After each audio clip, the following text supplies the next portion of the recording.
Mrs. White. We missed it. Good morning, everyone. I am calling to order the Governance and Policy Committee meeting on February 14, 2020, Valentine's Day. I hope everybody has a heart today. Let me just say before we begin, we are down today 2 members for this particular meeting. Regent Her, who is, I believe, at home recuperating and doing better, and Regent Shu, who is in transit back to the cities, but got held up in a storm. And so my understanding is he will not be here, at least for the Governance Committee meeting, but hopefully will be here for the board meeting. We have 2 items on the agenda today to address. One is hopefully the adoption of the Code of Conduct for the members of the Board of Regents, to take action on that. The second is a review of where we are on the Regents policy addressing namings.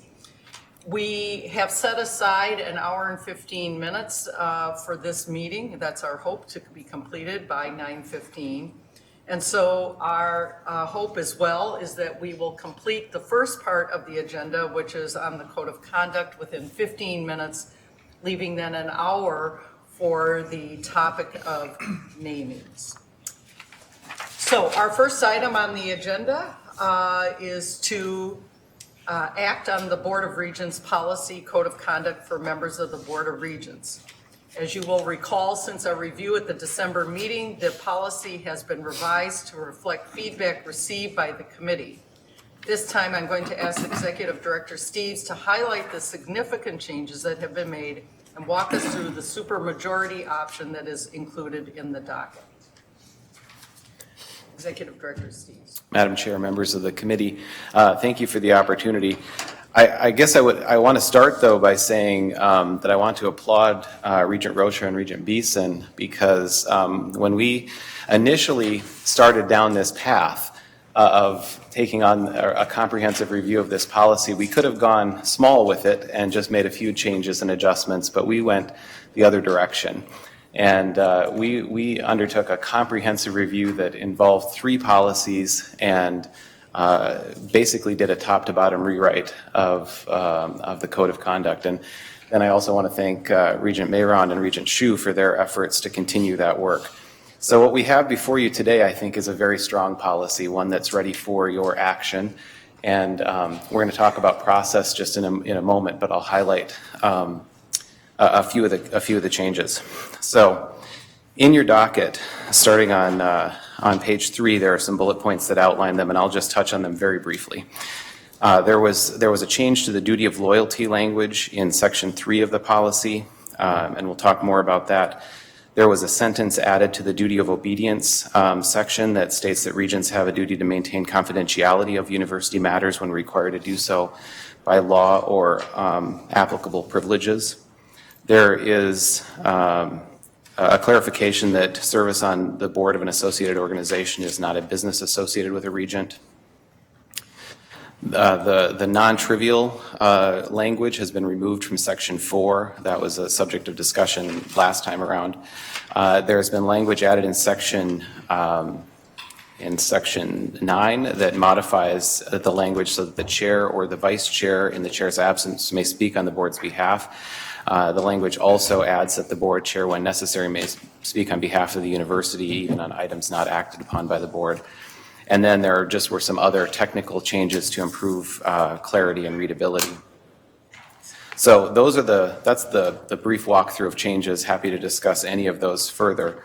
Now, I'll talk about process a bit because this is coming to you in an unusual way, and that's in part related to what I started with, which is we undertook a comprehensive review that touched 3 policies and actually also touches your bylaws. So what you have in your docket on page 6 is a resolution. That resolution does multiple things. It supersedes the current code of ethics for the Board of Regents and instead inserts this code of conduct. It amends your bylaws, which has a cross-reference or some language in it that needs to be modified in order to change this to a code of conduct. It amends the board's policies on gifts received and given by regents and university officials so that all the regent sections of that policy are pulled out and rewritten and incorporated into this code of conduct. And it also repeals the responsibilities of the board and individual regents policy because that language has also been incorporated. So it does a lot of things. And that's why you're seeing a resolution related to the policy instead of just seeing the policy itself. So the idea would be that first, the chair will seek a motion to approve this or to adopt this resolution, motion and second. Then I know that there are actually a couple of amendments, and I want to actually thank Regent Davenport and Regent Rocha for their close review of the policy because they're both going to be offering amendments that are improvements to this policy, and I think will be beneficial as you move forward for consideration of it. And then you'll take up those amendments and then proceed to a vote on the policy.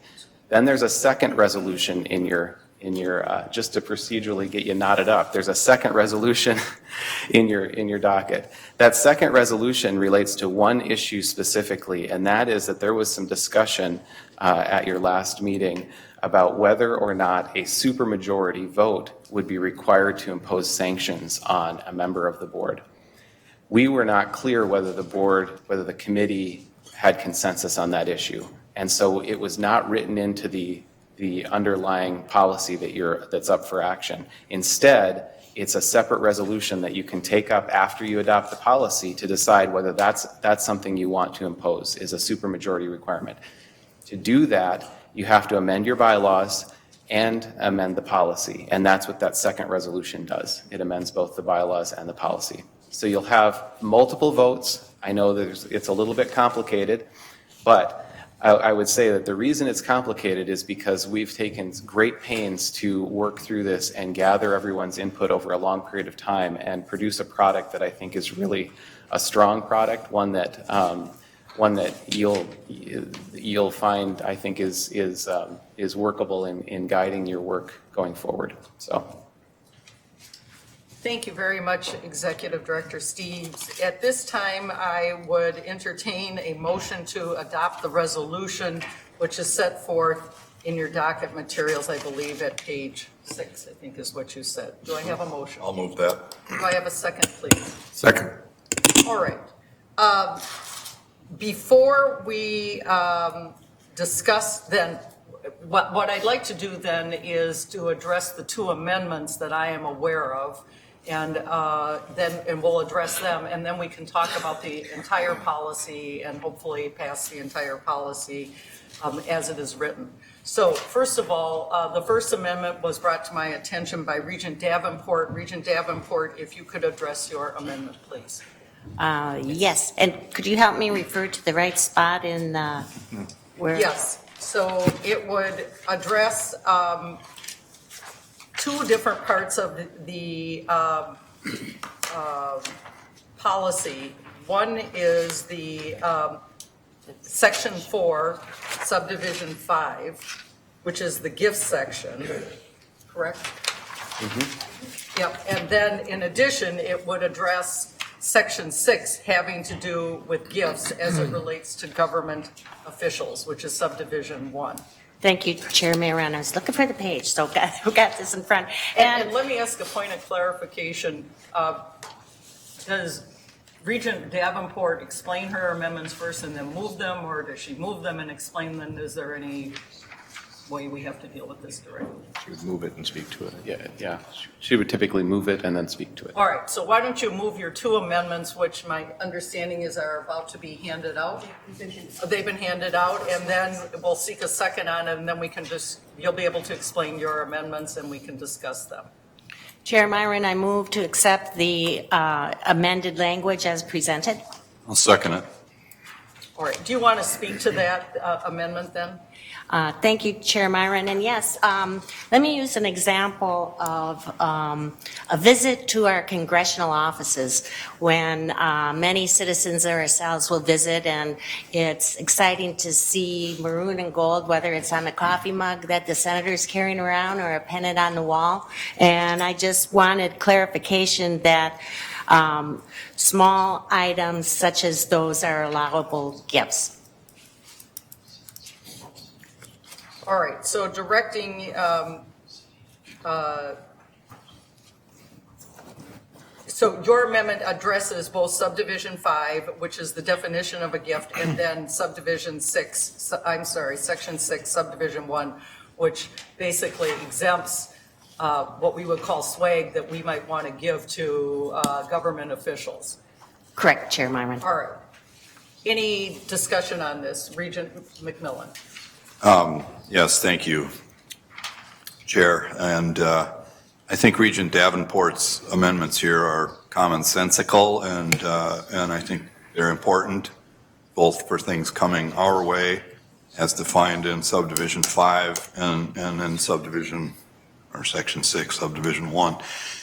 The congressional example is interesting. I think you could make the same example at, the other end of University Avenue, and there we need to be, of course, cognizant of the Ethics in Government Act and the exemption that's there for public-private, or for public higher education. So it seems to me this is wholly consistent with that, and then where that exemption isn't in place, then your congressional, thing makes sense. So I like this. I don't, the wording's a bit clunky, but I don't know how else to do it. So I support this, and I think it makes sense. All right, any other further comments? Yes, Regent Rocha? Thank you, Madam Chair. I'm in agreement, and I would just, on the record, state that that the other factor that limits, the potential misuse is that those officials have rules as to what they would be able to receive from us as individuals, independent of the exemption that Regent McMillan just identified. So I think this is a good catch by our colleague, and I support it. All right, any further discussion on Regent Davenport's amendment? Then we'll take a vote. All in favor of the amendment, say aye. Aye. Any opposed? The motion carries. The second amendment has to do with the provision on the duty of loyalty, and that relates to section 3 of the code. And there, the draft that had been sent around and it was in the docket had language about the general counsel's role in notifying individuals or notifying associated organizations of a regent's ultimate duty to the university as opposed to the associated organization that they might be a board member on. And it is since that time, and after further thought, the thinking was that it was not appropriate to put that burden or to ask the general counsel to engage in that kind of conduct. And so the proposal was then to remove that from the draft that ultimately, or had been circulated to you in the docket materials. That's the purpose of this proposed amendment to that which was in the docket materials. Would someone like to move this amendment, please? So moved. Is there a second to that motion? Second. Any discussion on this change to section 3 on the duty of loyalty? Yes, Regent Rocha. Madam Chair, thank you. That was a good summation. We will have the opportunity to speak, I think, with General Counsel as a board, asked at some point whether it would be an appropriate conversation, but I think you captured it properly that even if it is good language, this is not where it would belong at this point. So I think this is almost more of a Scrivener's issue than it is anything related to policy. So thank you. Any further discussion on this amendment to section 3? Yes. I have a question. Does this duty of loyalty come in if we sit on other boards or whatever? We're elected eventually or by the people of the state of Minnesota through their representatives. So there is a loyalty we have to the people of Minnesota as compared to just what it calls here an absolute duty of undivided loyalty to the university as a whole. And so I question where we sit on that. I can only state that I think the policy is clear where we sit on it, which is that your ultimate duty will be to the University of Minnesota. This is me speaking personally, my understanding. Clearly, there are other constituencies who are very interested and have a stake in our decisions, including the state of Minnesota being one. But as board members in terms of our own fiduciary duties and where our duty of loyalty lies to execute our responsibilities. Ultimately, it is on behalf of the university. That's my understanding. Yes, Executive Director Steve. Madam Chair, Regent Anderson, I actually view that as entirely consistent with your fiduciary responsibility. I mean, you are here acting on behalf of those people that you represent. I mean, you're holding the university, you are the fiduciary on their behalf. And so I look at it as entirely aligned and consistent with your responsibilities to the people of Minnesota. You believe they're one and the same? Yes.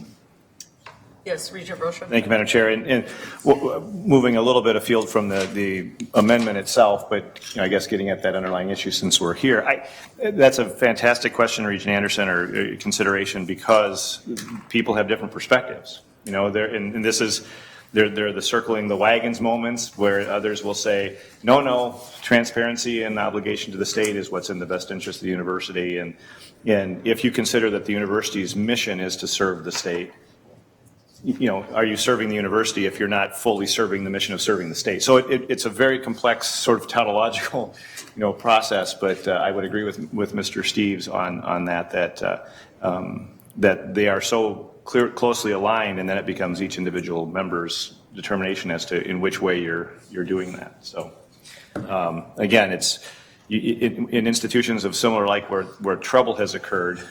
Oftentimes it's because people saw the duty to the institution exclusive to the folks around it, as opposed to, an accountability to those folks. That's a little bit of an editorial comment, but it's a very important point, and one that I think that as a board we probably ought to revisit on a continuing basis, because we change over every couple of years and it becomes a whole new discussion. So thank you, Madam Chair.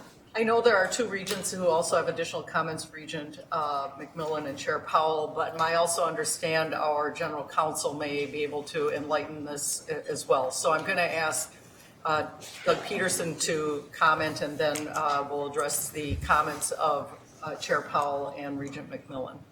Thank you, Chair Miron. This has essentially been said, particularly by Regent Rocha a few minutes ago, but I want to put this loyalty question in context, because we've had this same conversation in the context of regents serving on the foundation board, et cetera. We have the dean of the medical school serving on the Fairview board. And my best way of kind of hitting the highlights there, I mean, this is a deep conversation potentially, but the highlight would be that you can't simply look at what hat somebody has on, that is University of Minnesota hat, and divorce that from the charter document that defines the mission of the entity to which you wear that hat.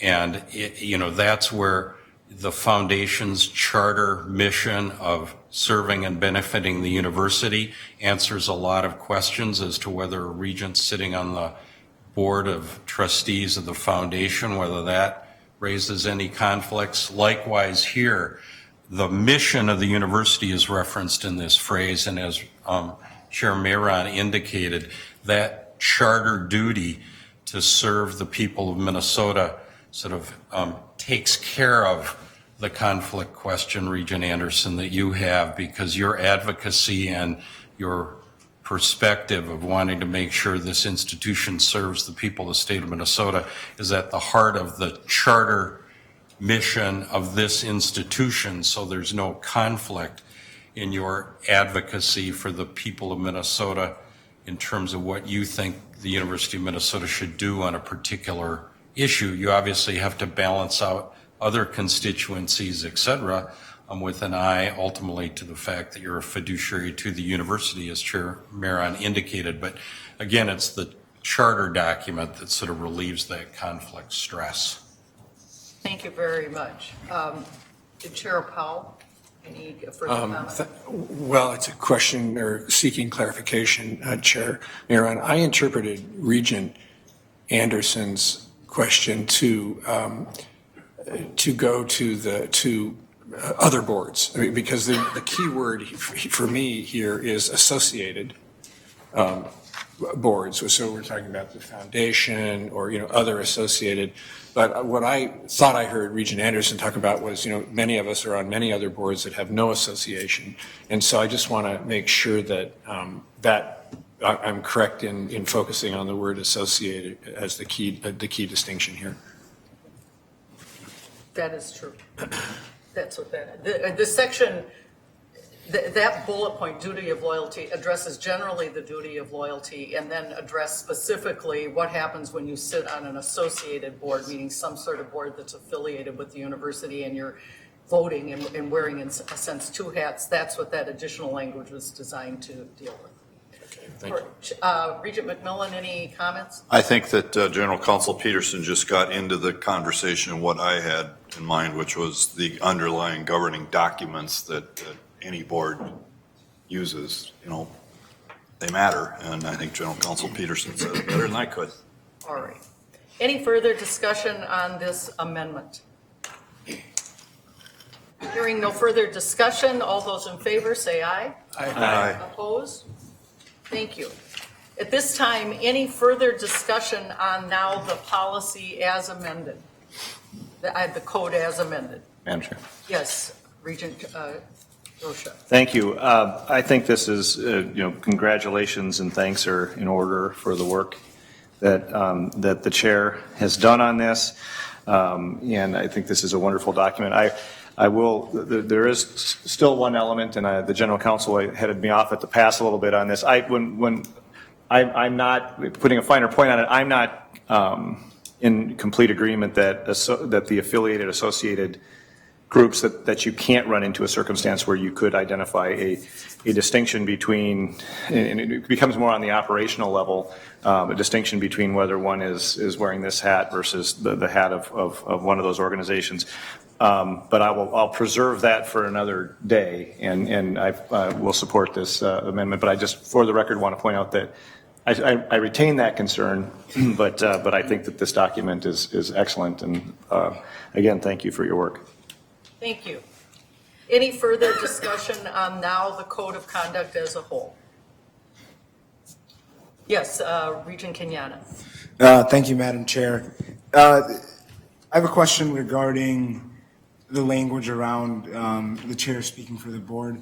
Do you want to identify which section you're yes. speaking about? Is that Section 9? Section 9, yeah. All right. I had to do the Roman numeral translation real quick.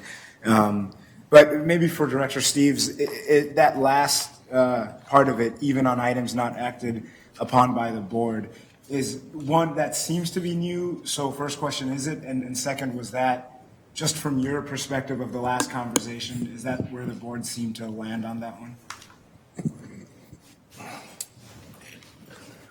Executive Director Steves. Madam Chair and Regent Kenyanya, yes, the idea behind it was that there could be circumstances in which the board chair needs to speak and the board has not yet had an opportunity to meet and discuss, decide an issue, and we wanted to make it clear that that can take place. Now, obviously, the language in its totality, when you read it in its totality, it's making clear the intent behind the board's intent and how the chair conducts him or herself. But there was some need for clarification that in certain circumstances it could very well be that the chair needs to speak on behalf of the entire university. You could imagine situations that many other institutions have run into where the board chair needs to be in real time speaking on behalf of the institution. Thank you. All right. Any further discussion on the resolution to adopt this, or the motion to adopt this code? Hearing none, all those in favor of the adoption of the Board of Regents Policy Code of Conduct for members of the Board of Regents as amended by the two amendments which were passed here, all those in favor, please say aye. Aye. Any opposed? Thank you. The motion carries. The only remaining issue is the issue, are there any further amendments? And that has to do with the issue that was raised about whether there needed to be a supermajority voting in the event that there was a complaint of sanctions brought by 7 members of this board against another regent. As Executive Director Steves explained, it wasn't clear to us when in the meeting and when we went back, whether there was agreement about whether the bylaw should be amended to have a supermajority on a sanction against a regent, or whether there wasn't. So I want to make sure I have at least put that out on the table. If there is no amendment, we will move on. If there is, we will address it at this time. You need to move this?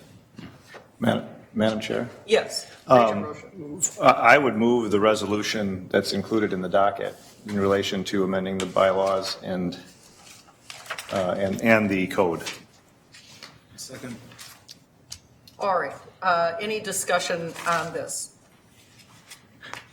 Regent McMillan. Thank you, Chair Mayron. I'm confused now as to what page did Regent Rosha just move? And then a second question, 17. is it 17? Yes. Yes. Page 17 of your materials. Simple Okay. majority and then. Okay, and now then, got it, that's what I thought we were doing. So that would be an amendment to the bylaws to add that language on voting the question. But I think the clarity I want to seek is if we adopt this, then we would go to 8. And is that 8 to vote to impose sanctions, or 8 to bring something before the board for No. consideration? It's 8 to vote to impose sanctions. Correct. So we've just voted as part of the change to the adoption of the new code of conduct that you need at least 7 to institute a complaint. But in order to impose, you would need 8. I support Or a 7 to, two-thirds. I support a 7 to bring something and an 8 to impose. All right. So you're speaking in favor of the Yes, proposed yep. amendment. Sorry, I created confusion there. I had All to right. make sure I knew what I was doing, so. Any further discussion on the amendment to the bylaws? Yes, Regent Kenyatta? Just a clarifying question, would that be a supermajority of the board or of quorum or members present?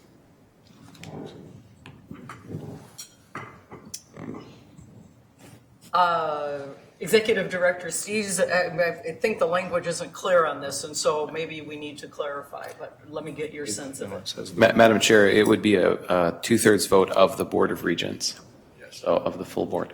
Meaning 8. Thank you. Is appropriate. All right.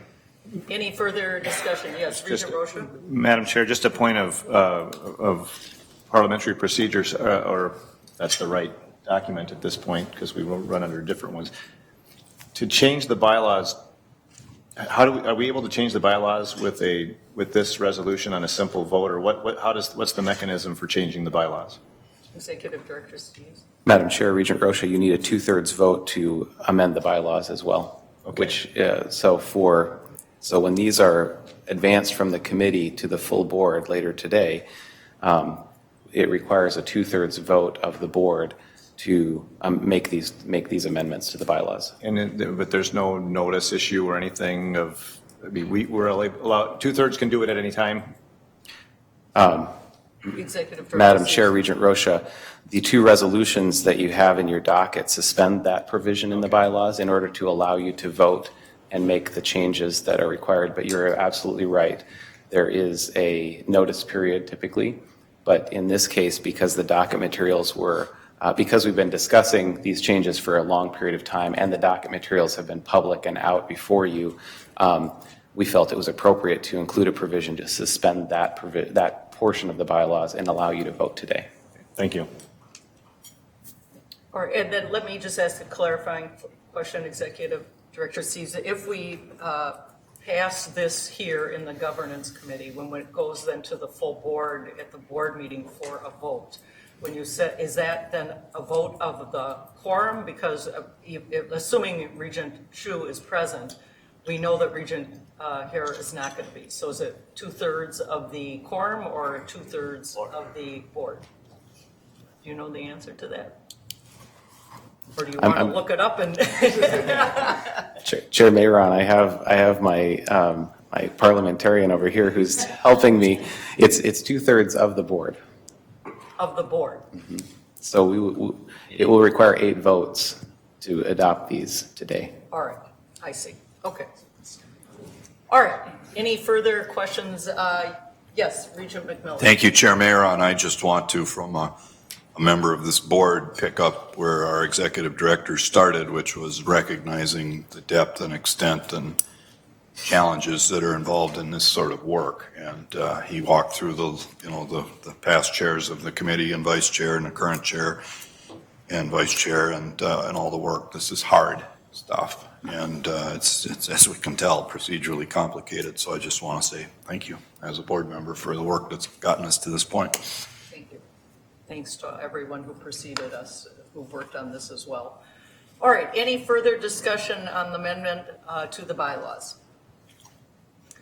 Hearing none, all those in favor of the amendment to the bylaws to amend Article 6, Section D, signify by saying aye. Aye. Any opposed? The motion carries. Does that conclude everything I need to do on this item? Good. All right. Then that concludes this first topic. Congratulations to the board. You have a new code of conduct, and I want to thank everyone who worked on this since I've been on it, not only the Board of Regents office, but my predecessors as well, and all of you who have provided me comments. I think this is a really good document and glad to move forward and to work under it. With that, we will move to the second topic on our agenda, which is the topic of the namings. And at this time, I would invite President Gable to walk us through the amendments and your namings proposal. And let me remind our members here of the committee that we're in a review stage here. This is your opportunity to see a first draft of a proposal, which President Gable is going to walk us through and the genesis of it, and ultimately to provide her with input on it as she goes forward with her work and with all of the constituents she's working with on this very important topic of naming. So, President Gable. Thank you, Chair Maron, members of the board, good morning. So just to level set, last April, the board passed a resolution directing the president to develop during the 2021 academic year in consultation with the Board of Regents, ongoing commemorations, educational activities, and/or permanent educational displays within or nearby one or more of these buildings to reflect the university's complex institutional history, to consider and recommend to the Board of Regents additional commemorations, educational activities, or markers across the system to promote reflection on the university's history, and recommend revisions to the Board of Regents policy namings that establish clear principles and procedures to guide future renamings discussions. So today marks the second of a 3-part series of presentations related to Part 3, which is establishing a framework and process for the consideration of a renaming or revocation of a naming granted by the university. In December, I presented 4 renamings frameworks for your consideration, including 3 peer examples, one from Yale, one from Michigan, and one from Stanford, as well as a report called the University of Minnesota's Final Report of the President and Provost Advisory Committee on University History, which colloquially we refer to as the Coleman Committee Report. The discussion of these frameworks was shaped by a decision tree, which included a few components. One was principles of inquiry, one was shared governance, and one was research. And we took your feedback in that day, which provides the architecture for today's first step in the actual policy proposal, which is an important progress for our discussion. I want to mention that what you're seeing is a proposed amendment to Section 2 of the overall board renamings policy, which states, consistent with the university's mission and these guiding principles, the university benefits from examining its own long-established values and traditions and will consider questions raised about namings granted by this policy. This is adapted largely, what you're going to see today, from the principles and procedures for renamings and other features at Stanford University, just so that you understand the consistency of what we're trying to work through today. So using the examples provided, your feedback, and feedback from other steps of a shared consultative and shared governance process, we looked at principles of inquiry and guiding principles and came to what you see before you today, which is what we're calling a hybrid approach, which includes principles and factors that you would consider together when questions like this come before you. This is somewhat similar to what was provided in the Michigan example and in the Coleman Committee example last time we visited. So using this approach, we offer for your review and feedback 5 guiding principles in the proposed policy today, which would be used by an appointed committee when reviewing a request. The principles include community and belonging, preservation, exceptionality, deliberation, and change. And they incorporate ideas from the University of Minnesota's final report or the Coleman Committee report. The other guiding principle, community and belonging, may sound familiar because it's one of the commitments of our developing system-wide strategic plan. So this represents a merger between those 2 inputs into the overall set of questions that we're posing. We also include direct and specific factors to guide decision-making around a renaming or the revocation of a naming. So we have guiding principles that then lead us into specific factors that would be reviewed.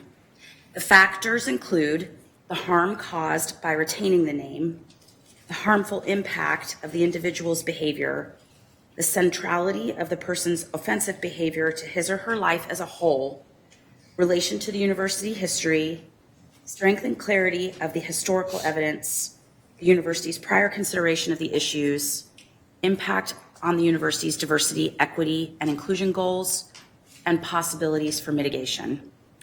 Core of these factors are adapted from the Stanford example that you saw and have discussed at length prior to our time here together today. We've also added an additional factor, which is the impact on the university's diversity, equity, and inclusion goals that come through the strategic plan. So that is a reflection of what's coming up through our parallel work in strategic planning. It was our feeling after our last conversation that you had a preference for this hybrid approach.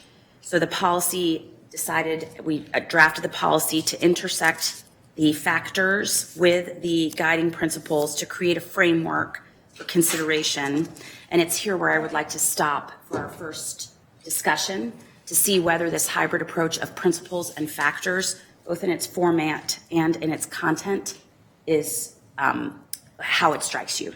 And so at that point, Madam Chair, I would open the floor for discussion. All right, and before I get input, first of all, let me, I want to make 2 comments. One is to thank President Gable for coming back on, now this will be the 2nd occasion, to seek the board's input. I am told by the executive director and the board office, this is unusual. Usually when policies are developed for consideration by the board, the board's input is not sought other than when we were doing our own work on our own policy, but rather the president or whatever entity owns the policy that's coming forward, does all the work, seeks input from a variety of different constituencies, and presents to the board for review basically a policy that is ready for adoption.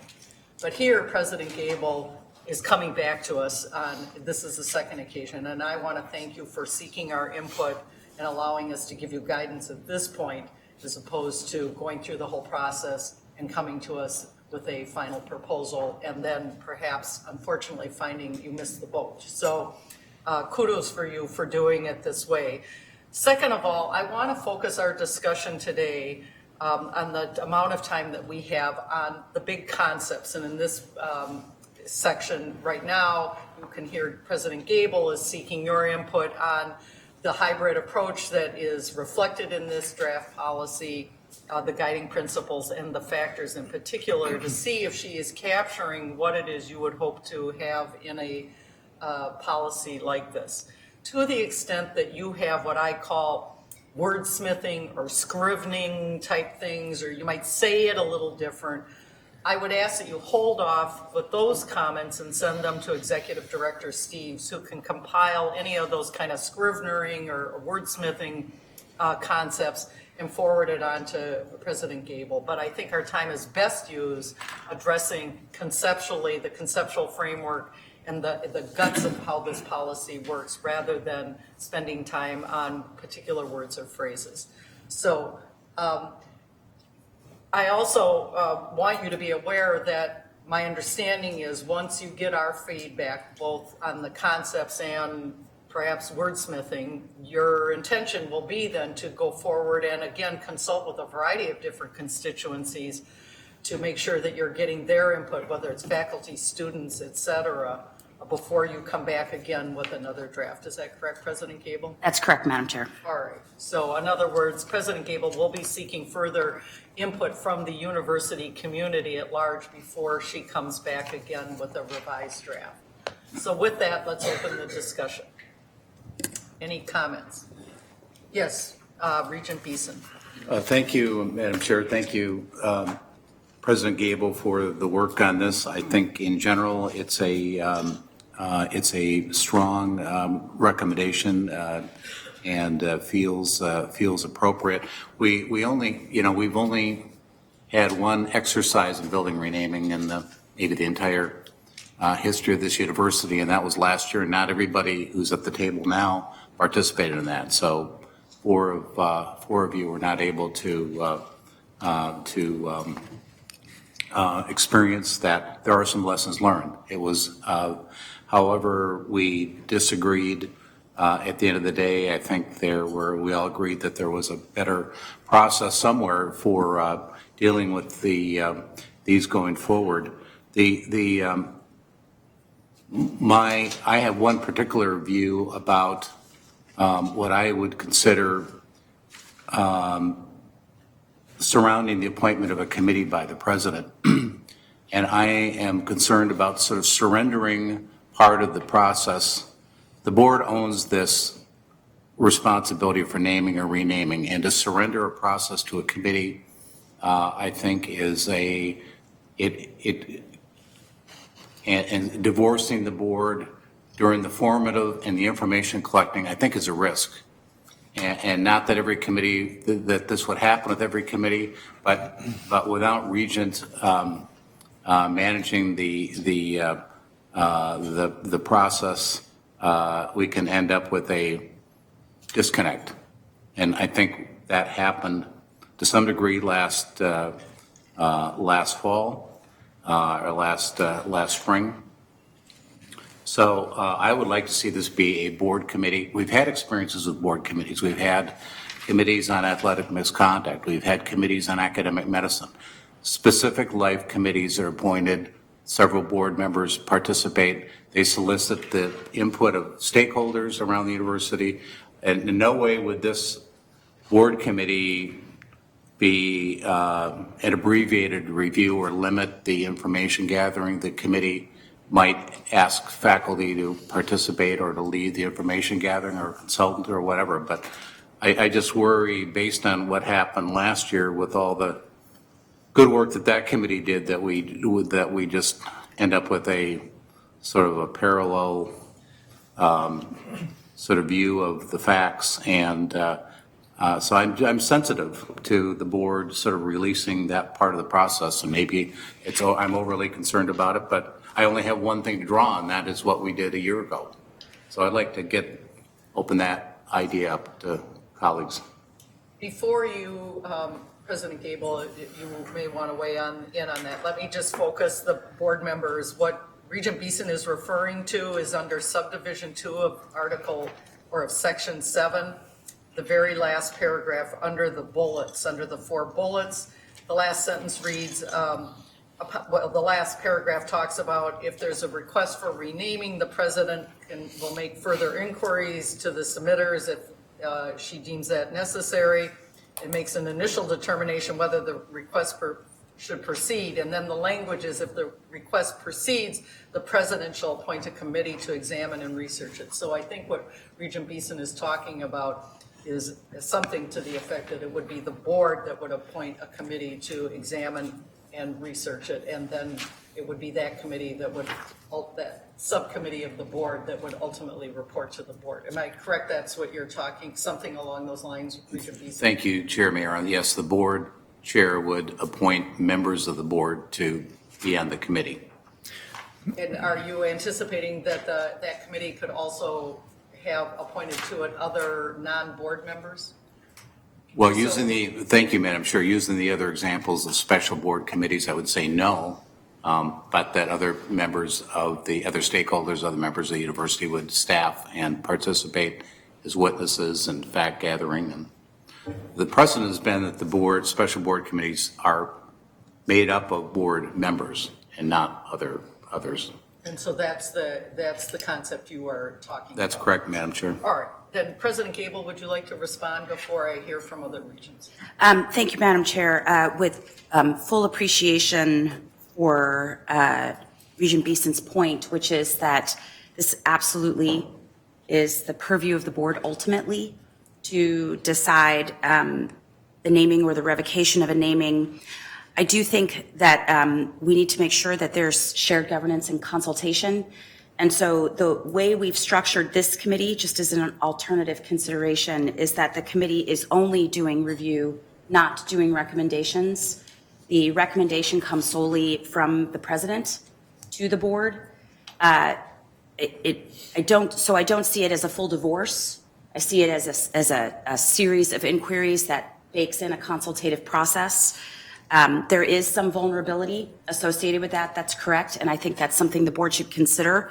But we've inserted a step that requires the president to affirmatively make recommendations, which was not in the process before, which is intended to then bridge between what the results are of the open consultative process to what the board would ultimately consider.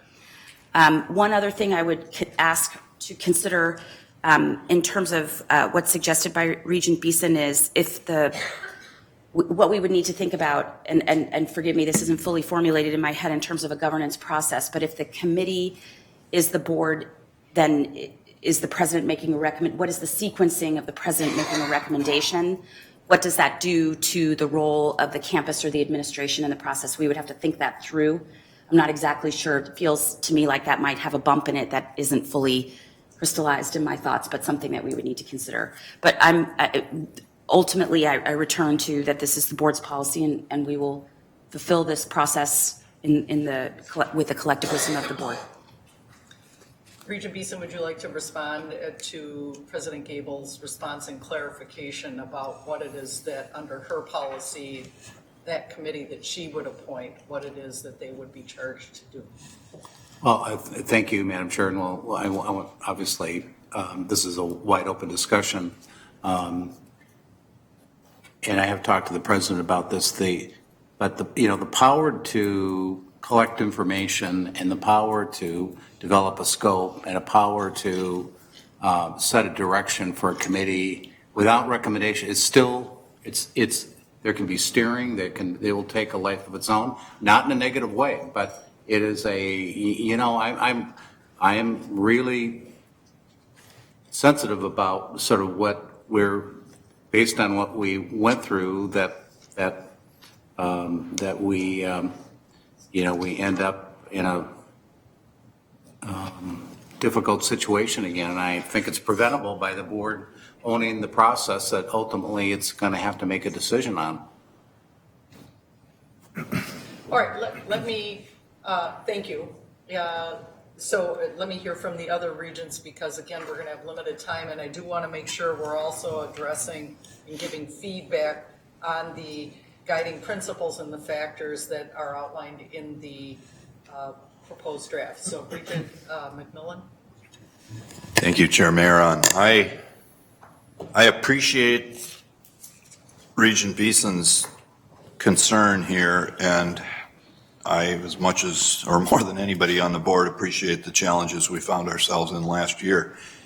But I also hesitate to replace the academic heart of this institution, which is its faculty and its faculty, with a committee that would be comprised of governing board members who then in turn would have, I guess the short is, I want the president's expertise and sense of what faculty and what academic rigor and what academic expertise needs to be brought to the table to do this. I don't believe we have that, and I don't think we should have that academic heart of the institution at the board. That's not our role. We're a governing board. At the same time, we can't turn over our responsibility and, land in the situation we were in last year. So somehow I look at this language and my own personal preference, as opposed to going to the extent that Regent Beeson's proposing,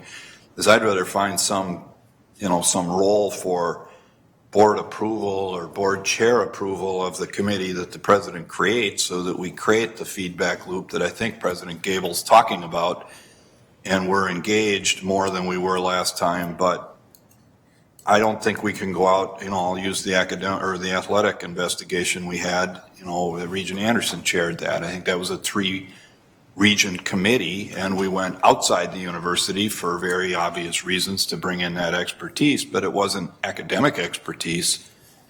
And while I'm interested in some external academic expertise, perhaps, something seems unnatural or wrong with us going to the faculty as opposed to the president, that we choose to lead the institution, telling us, here's my recommendation for the committee you need to get to a good decision ultimately.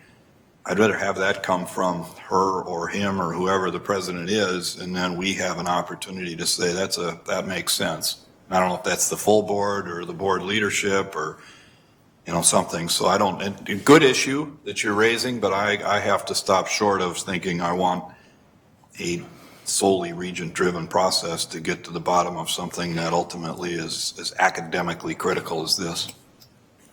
All right, Regent Rocha. Thank you. You have a comment, and again, I do want to, here's my concern, committee members, and it's a very good topic that Regent Beeson has raised, subdivision 5, but I do want to make sure that we are addressing and giving guidance to President Gable on the factors and guiding principles of whatever the committee, whoever that committee is, what it is going to guide their work, and to see if she's on the right path or if she's not. So please make sure if you have comments on those items that you provide them to her at this time.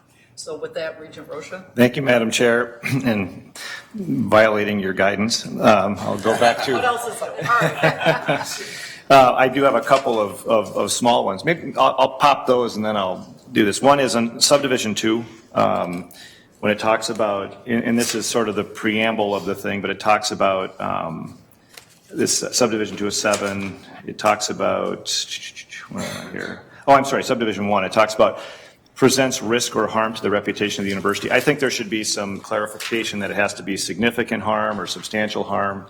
The idea that, we find out President Brunix has a bunch of unpaid parking tickets. Yeah, it doesn't look good for the university, but that's not enough harm to make it worth reopening this. I think it should, more than just any risk or harm, it should identify, that there's something of substance there. All right, that's good, getting close to wordsmithing. So I want to Yep. make sure you're focused, and I understand where you're coming from, but I want to make sure we're addressing her concept. I appreciate that, and having lived through what we lived through, those things are important. Next is under subdivision 4, the first bullet, it's, let's see here, I'm sorry. This is under the adopts the following factors equally weighted. Under the first bullet, which I have to go back to the Stanford principles and see what the order of the inquiry is, but the language says the critical question is whether. And in it, you have issues like the alleged, the asserted behavior, whatever. This sort of declares whether, but that's not the critical question. It is a critical question. Whether it actually occurred, I mean, the level to which it hits the university, to suggest that is the critical question and others would then be subservient to that, I don't think that that's accurate. I think each of those components is critical to getting to the right answer. So I would wordsmithing, but I mean, ultimately the words are the principles. Going back to the dialogue between, or the conversation with Regents Beeson and McMillan, I think the answer's in there. I think that there's a sound concept in what Regent Beeson is saying. I don't know that we have to be quite that direct here. But this is a Regents policy, and I think that, I think the entire board, which is where the Constitution vests the authority of the university, should be in alignment with the president before we go down this road. And so I would take that language and simply change, I would require that when the president has looked at what lawyers would call a prima facie case of something that we ought to consider, that she would recommend to the board the appointment of a committee. And then at that point, the board at that time will be in the position to determine what the constitution of that committee is. Regent McMillan's discussion about the athletics investigation is apt, but if you recall, that structure was created with an issue in front of us. Right now, we're creating a committee when we don't have an issue in front of us. So I would tend to ensure that the president, who is implementing a board policy, would recommend to the board the creation of a committee, and I would fully expect the president to explain to us what she thinks the constitution of that committee ought to be. And I would think that in consultation with board leadership would understand whether there's an appetite for the board to be more heavily involved in controlling it, or whether this is something we say we need the expertise of the community and the shared governance conversation to help us get this information. I do caution that the more sort of the more, if we're having to go out to find out if something is true, it starts to go up against some of the other values as to the prevalence of the reputational risk and so on. But I think the board and the president, at the time something is presented that gives us a real issue, would be in the best position to decide whether the model we used in previous investigations is used. But I think it would be, there is great risk in not having that board and president being both on the same path, and since it is a Regents policy, I would ask that the president makes the recommendation to the board to establish a committee, and then the structure would be created at the time. Thank you, Madam Chair. President Gable, did you have a response to that? No, Madam Chair. Regent Davenport? Thank you, Madam Chair, and thank you, President Gable, for bringing this to us. I would like to comment on the guiding principles and weighted factors.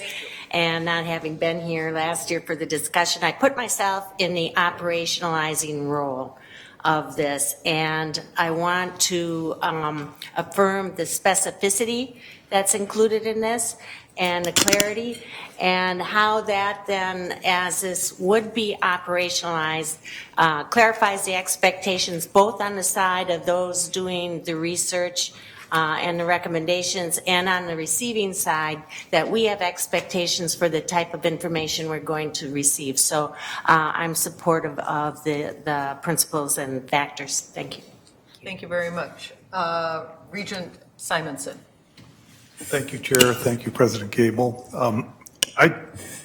The last meeting last year was very difficult, and I tend to go along with Regent Beeson, but I would like to see some sort of teamwork where the board could select the committee, but we could have outside members as well. Wouldn't have to be strictly. I would like to see something like that. The big issue I've had, there's been a lot of discussions I've had since that meeting last, is somewhat what we just said, the specificity, clarity, like guiding principles, established values and traditions. Are they different 100 years ago from today? What are they? Those are some things that I had a lot of discussions with people about, and that was some issues from the last meeting. So those are some clarity I'd like to see. How do we look at that? Values back in the 1800s versus, the late 1800s versus today. Thank you, Regent Simonson. Regent Kenyatta? Thank you, Madam Chair. Madam President, thank you very much for bringing this before us. I just have a couple brief comments. First, just like to echo and agree with Regent McMillan without reiterating his comments, but generally agree with those thoughts. And my I don't even know if it's a comment, I'm just thinking out loud, looking at under guiding principles relation to university history. And by the way, these are excellent guiding principles for the most part, and I think they do reflect the conversation we previously had, and it's well synthesized. Just thinking about that one, and I totally understand and understand where it's coming from. One interpretation of it is if you're looking at two cases and you identify that this act, this behavior, this personality trait is inconsistent and meets all the criteria, and then the last criteria is what role that person played in the university. One's McMillan and he was chair and Kenyanya wasn't. So, if it was McMillan, we keep it. And maybe I'm being a little facetious with that one. I totally understand the guiding principle about it, but it's definitely one that in reading, I started to wonder that if we define that this is something we don't want reflected on a building, then who that person is, how much should that weigh? But just thinking out loud. All right, I know that Regent Beeson has a comment. I do want to share some thoughts that I have before I call on Regent Beeson. One is an overall issue that I'd be interested in hearing from the board, if not today at another point. But right now the focus is on Section 7 here, which is talking about renaming, and that was, of course, the charge to President Gable was to come up with a policy to address renaming. But this provision, Section 7, is in the context of an overall policy about naming as well. And I do think it's important that the Section 7 at least be consistent, or the remaining parts of this policy which address naming from the beginning, they not be inconsistent, that they reflect the same types of guiding principles. When we're examining a renaming, presumably we're going to look at these things anytime we're talking about naming a building or naming a sponsorship or something. So I think I would like to see this policy, that we look at it overall, not to go into the meat of every word here. And I do know from talking with Executive Director Steves, this policy will be in the normal cycle, come up for review, probably in about a year and a half from now. But I would like to make sure that Section 7 is at least not inconsistent with the balance of the policy, or the balance of the policy isn't inconsistent with Section 7. So I think an overarching look with that in mind would be important. Second,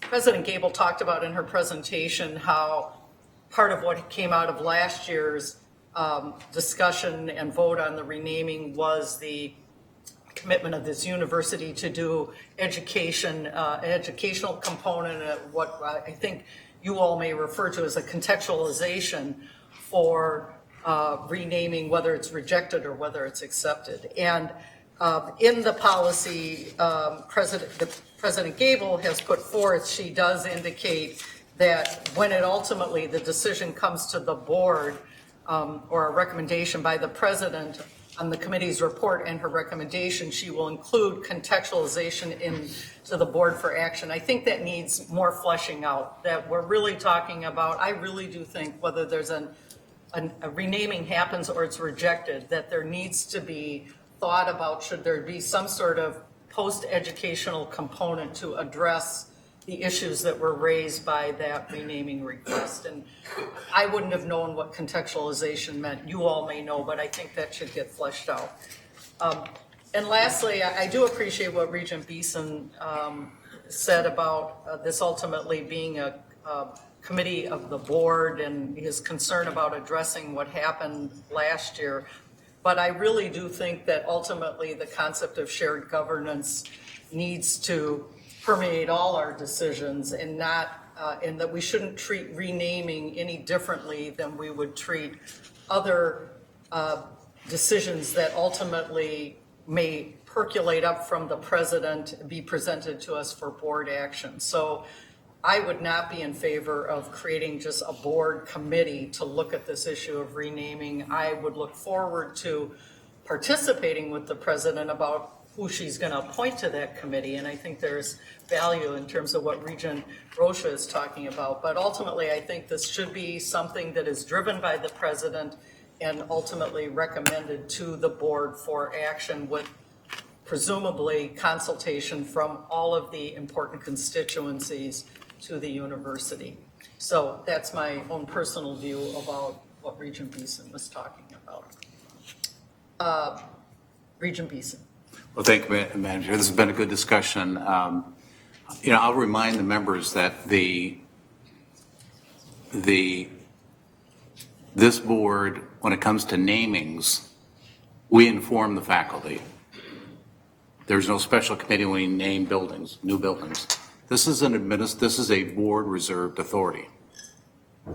I don't think this is particularly a shared governance issue. I think there are different models to solicit input of stakeholders, particularly the faculty, and we haven't even talked about what those are. You know, maybe it's a minority of the committee members, maybe it's staffing it, maybe it's advising it, but I don't think we've even begun to explore. And I think we're doing the more specific we can be, the better we're going to serve the future board. So we're going to probably have to deal with this again. So let's try to be more directive and helpful, so when the next issue comes up, that they don't have to sort of make this up on the fly. I mean, we've got some history. Let's help the future board. And again, I think this is not an academic issue particularly. Naming buildings is what the board is elected to do. Not that we don't ask for input, but I think it's very different than all the other issues that we ask for and work on our shared governance with. Okay. Thank you, Regent Beeson. Regent Powell? Thank you, Chair. So a few points. First of all, I just want to affirm the broad point that Regent Beeson just made. This is a board reserved authority, and in hindsight, as we think back to the last exercise, it got away from us, I think, over a period of time. Initially, I did not really fully agree with the specific proposal. I think it's because I misunderstood it. And as I listened to the discussion, the idea of a small subcommittee of the board working with an appointed group of experts, either internal or external or both, led and coordinated by the president, I think is actually a good approach, to have 2 or 3 board members sort of walking with that working committee through the process. I find that, I think that could be a good approach. So that's a thought for you. 2 other points. One having to do with one on factors for consideration. And one of those in particular drew my attention, centrality of behavior. I think that is a really important principle, personally. And but I have a feeling that centrality of behavior would very much be in the eyes of the beholder. And I guess the question is there a way to I don't know how to do it, but is there a way to maybe clarify and deepen, how we should think about centrality of behavior? Because I do actually think it's a very important part of the deliberation, but it could be many ways to interpret. So that's the second thought.